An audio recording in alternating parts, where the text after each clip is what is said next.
¿Qué? Ah, sí. Hoy hablaremos de cómo hacer un Spider-Man con terapia génica. Venga la intro.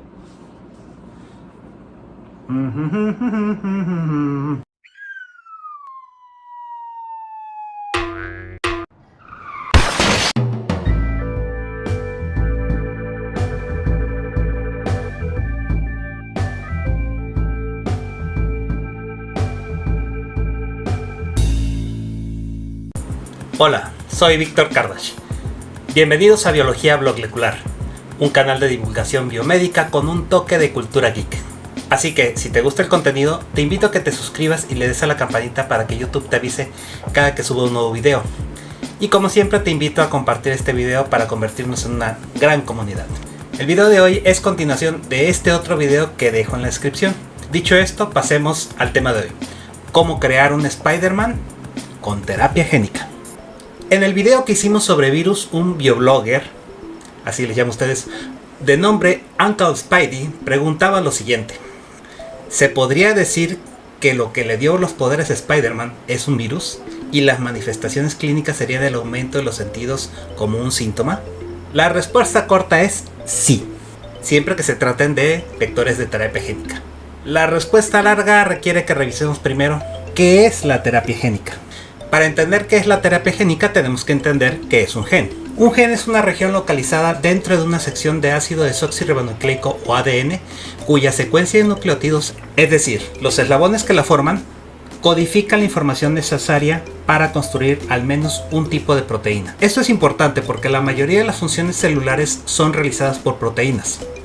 Se estima que los humanos poseemos poco más de 20.000 genes, y la expresión de estos en forma de proteínas nos otorgan las características físicas que nos distinguen como especie, pero también aquellas que nos diferencian como individuos. Pequeñas variaciones en esta secuencia se conocen como mutaciones, y estas mutaciones pueden significar diferentes grados de cambio en la función de la proteína, incluso la pérdida total de la función. Hay proteínas con mayor valor biológico que otras, de tal modo que la carencia de algunas proteínas no constituyen un problema, mientras que en otras, su mera ausencia produce estragos en la biología de quien los padece. Un ejemplo de esto es la distrofina, la cual es una pequeña proteína que sirve para que los microfilamentos que permiten la contracción muscular puedan anclarse a la membrana celular. Resulta que cuando falla esta pequeña proteína, los músculos pierden la capacidad de adherirse a la membrana celular y pierde su capacidad contráctil. Eso lleva a la atrofia del músculo de manera irreversible, es decir, dejan de funcionar. A esta se le conoce como distrofia muscular de Duchenne. Al tratarse de un solo gen se le conoce como una enfermedad monogénica. Afortunadamente, la mayoría de las enfermedades que tienen un componente genético requieren de la participación de varios genes para manifestarse, es decir, se consideran poligénicas. Pero pensando en estas enfermedades monogénicas, en 1972 Theodore Friedman y Richard Roblin propusieron un modelo de terapia cuya premisa era: si un gen es el que está dañado, entonces lo ideal es darle a esas células un gen funcional. A esto llamaron terapia génica. Desde ese momento pasaron casi 20 años antes de que el doctor Steven Rosenberg desarrollara el primer protocolo de terapia génica para tratar una deficiencia de la desaminasa de la adenina, que es una enfermedad de tipo metabólica. Por su forma de administración, hay dos tipos de terapia génica. Cuando se administra directamente en el paciente, se le conoce como in situ o in vivo. Esta conlleva un poco más riesgos, ya que los vehículos que llevan los genes terapéuticos, si no son selectivos, pueden terminar en un tejido donde no se desea, y un tejido de riesgo, como puede ser el cerebro o el hígado. Existe otro tipo, un poco más segura, donde se extraen células, se cultivan y después se tratan con los genes. Estas son posteriormente devueltas al cuerpo y a este se le conoce como terapia génica ex vivo. De hecho, bajo este formato, Novartis comercializa desde hace algunos años lo que se considera la primera terapia génica monodosis. Esto quiere decir que solo se requiere una sola administración. Se le conoce como Kymriah. Este es un tratamiento personalizado para tratar un tipo de leucemia. Kymriah involucra la inserción de un gen que modifica las células T, que son, ya hablamos en otra ocasión, que son glóbulos blancos encargados de coordinar la respuesta inmune del organismo para que éstas reconozcan y ataquen a las células cancerosas. Al tratarse de una terapia completamente personalizada, no es barata. Un preparado de Kymriah cuesta unos $475,000.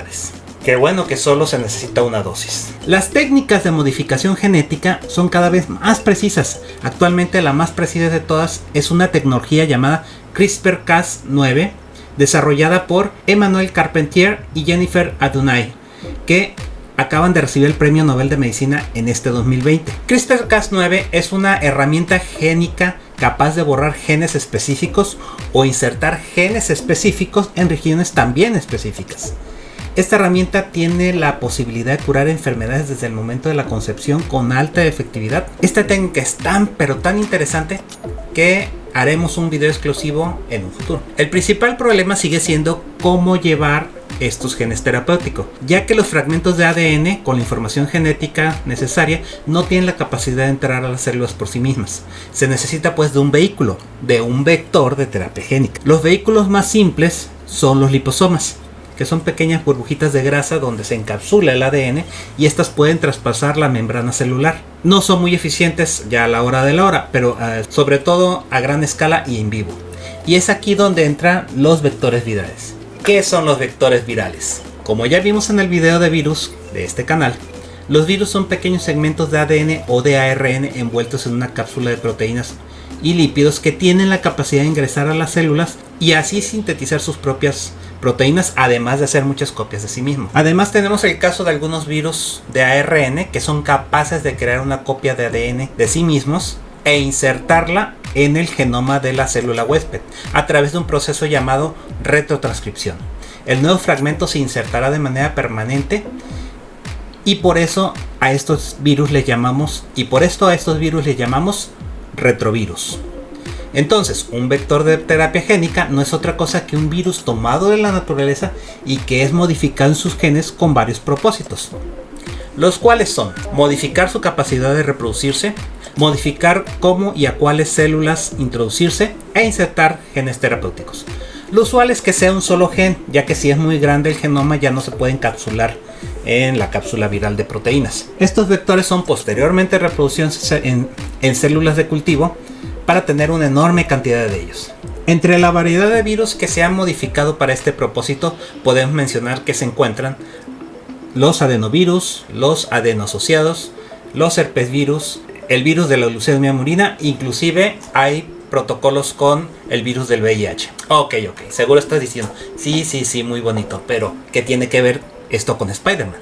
Aquí vamos. En 1962, en el número 15 de la revista Amazing Fantasy, se presentó el origen de Spider, de la pluma de Stan Lee y del artista Steve Ditko. En este origen se narra que una araña expuesta a radiación dota al flacucho chico nerd, Peter Parker, de poderes semejantes a una araña, siendo estos agilidad, fuerza proporcional, capacidad de adherirse a las paredes y un sentido arácnido capaz de advertir con anticipación a Peter sobre un peligro potencial o inminente. La mitología del arácnido fue creciendo con el tiempo y así nos fuimos enterando que la radiación había mutado a Peter con características de araña. Esa mutación, o mejor dicho mutaciones, en algún momento se llegaron a salir de control. Por ejemplo, hubo una ocasión que llegó a tener 4 brazos extras y así. Biológicamente hablando, no es común que la radiación genere cambios tan específicos, aunque sea transmitido a través de una araña. Y es que la radiación, si bien produce mutaciones cuando entra en contacto con organismos biológicos, estas mutaciones caen siempre completamente al azar a lo largo del genoma. Sería más probable desarrollar un cáncer en estas condiciones. En fin, continuemos. En la película Spider-Man de 2002, dirigida por Sam Raimi, se da, para mi gusto, la mejor explicación hasta la fecha, que es la que usaremos de base para nuestro experimento virtual. Al inicio de esta película, durante el recorrido por los laboratorios de Oscorp, se explica que cada una de las arañas que se ven por ahí tienen alguna habilidad en particular, como poder saltar muy lejos, tejer telarañas, y mencionan una que posee una velocidad de conducción nerviosa tan rápida que raya la precognición, y hasta lo llaman sentido arácnido. Desde luego, dan a entender que por ingeniería genética han creado una nueva especie de araña una araña transgénica que ha sido dotado con las capacidades de otras arañas en una sola. Una de estas arañas es la que escapa y muerde a Peter Parker. Lo que no nos dicen es cómo se introdujeron estos genes. Con la tecnología actual, la mejor herramienta para modificar una araña en estas condiciones o cualquier organismo sería la técnica de CRISPR-Cas9, manipulando a las arañas desde su fase de huevo. Esta técnica sería exitosa y segura, tan segura que la araña no andaría inyectando genes a la par de su veneno. La siguiente opción sería nuestra opción para este experimento, y sería la de utilizar vectores de terapia génica basadas en un retrovirus capaz de insertar copias de su transgen en el genoma de la araña. Vaya, de hecho se necesitarían tantos vectores diferentes como genes se requieran para recrear los superpoderes. Es decir, la mayoría de las veces se necesita más de la expresión de un gen para una característica física en particular. Pero para fines didácticos y para fines de nuestro experimento virtual reduciremos todo al mínimo. Diremos que hay un solo gen para cada característica, es decir, habrá un gen para saltar alto, otro gen para fabricar telarañas, otro gen para super fuerza, otro gen para adherirse a las paredes y por último el gen del sentido arácnido. Estos vectores tendrían que ser exitosos al insertar de manera permanente sus transgenes en nuestra araña y así tendríamos a nuestra super araña. Lo que sí es importante y es que estos vectores tendrían que tener la capacidad de ser infectivos, capacidad que a veces se les quita durante el desarrollo de estas modificaciones. De esta manera nuestra araña se convertiría en un reservorio para todos esos virus que estarían produciéndose, como sucede en el mosco Aedes aegypti, que sirve de reservorio para el virus del dengue. De esta manera nuestra super araña al momento de morder a Parker transferiría una carga viral suficiente para generar la infección que inserte los genes arácnidos de manera permanente en Peter Parker. Y voilà, tenemos un Spider-Man en proceso. De hecho, la escena posterior a la mordedura se ve la transformación de Peter, donde pasa por una fiebre intensa como si tuviera una infección.